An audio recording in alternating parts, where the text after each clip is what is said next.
Espace TV. Espace TV, le 10 minutes.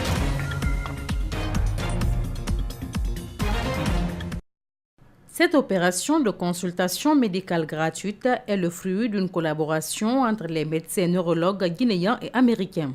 L'équipe mixte a fait bénéficier son expertise à plus de 300 personnes. Sur le terrain, plusieurs patients se font consulter gratuitement.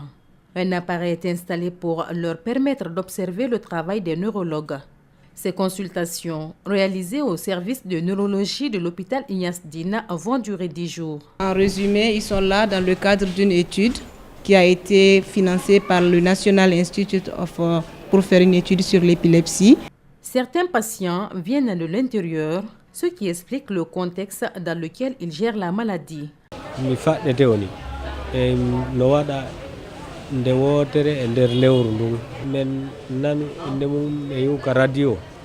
Je fais des crises épileptiques une fois chaque mois. C'est à la radio que j'ai appris l'information et j'ai décidé de venir me faire consulter. Heureusement, j'ai été retenu. Le travail de cette équipe américaine ne se limite pas aux consultations.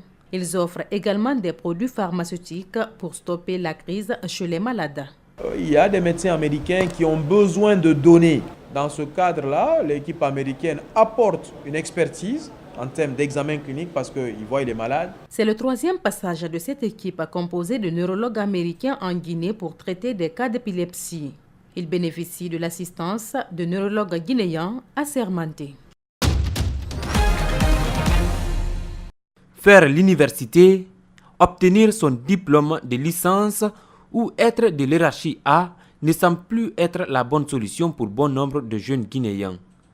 Après ses études universitaires en 2016 à l'Université générale Lansana Conté de Sonfonia, ce jeune est au chômage. Cette année, il décide donc de participer à ce concours d'accès à l'école professionnelle pour faire la marine. Tu fais l'université, tu vas avoir le diplôme.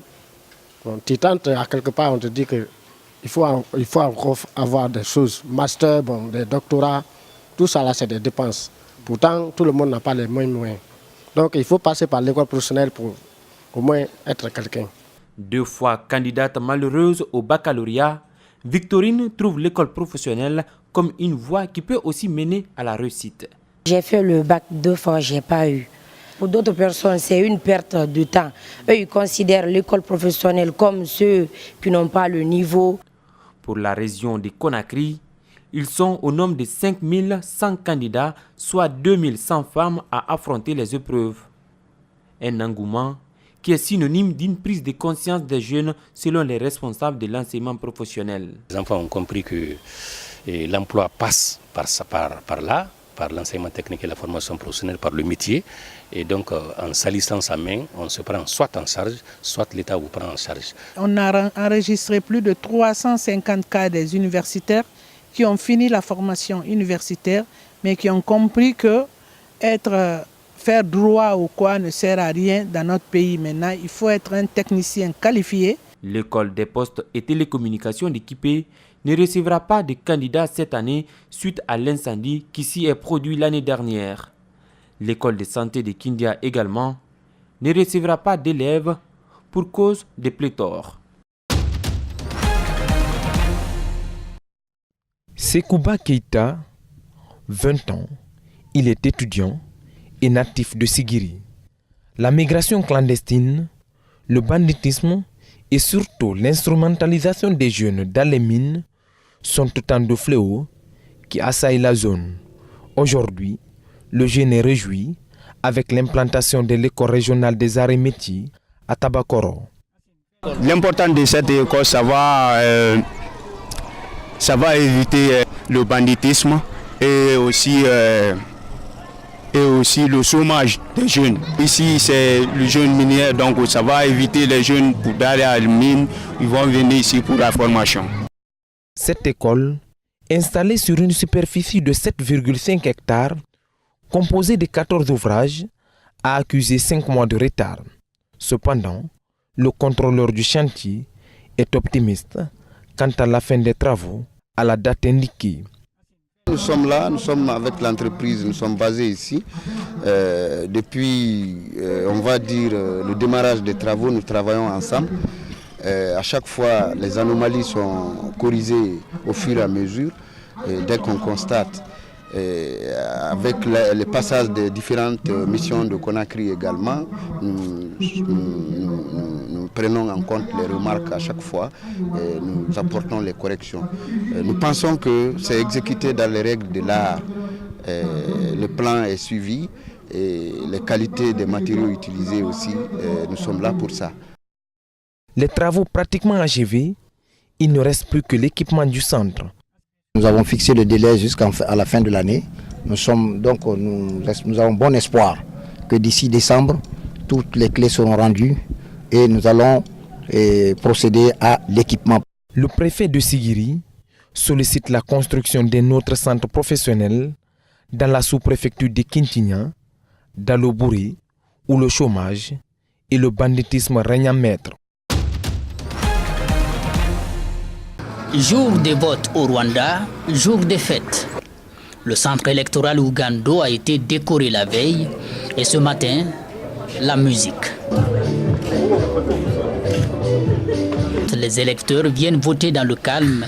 Ici, à l'école chrétienne de Kigali, 6000 citoyens recensés votent dans 12 bureaux. Anakle vote pour la première fois dans son pays et c'est avec plein d'espoir.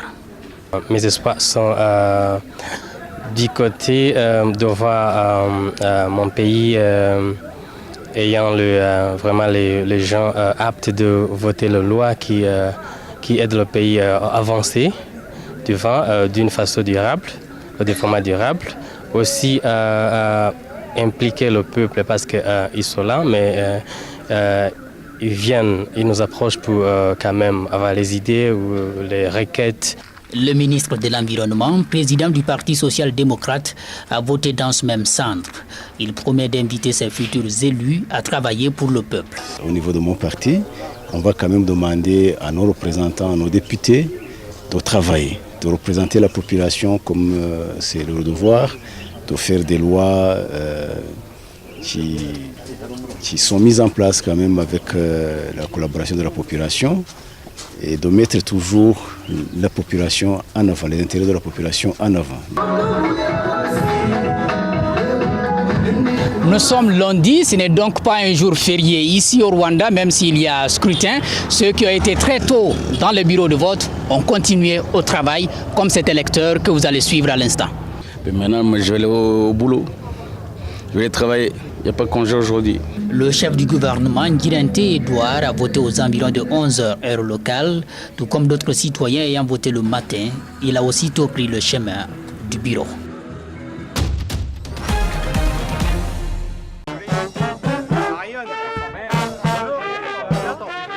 En quelque sorte, pour le gouvernement, affirmer. Évidemment, on va discuter avec eux. On indique que nous avons consacré 9h34 à examiner ce texte avec 162 amendements.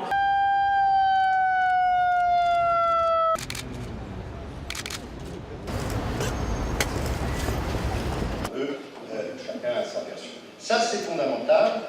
Dangereux dont on n'en veut plus et on fait quoi?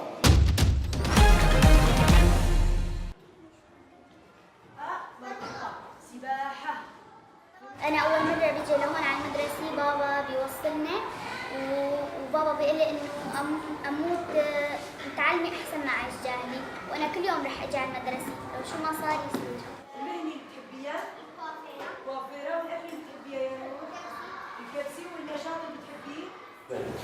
أعداد الطلاب السنة الماضية كان كويس كتير وكل الصفوف مليانة مقارنة بالنسبة لهاي السنة.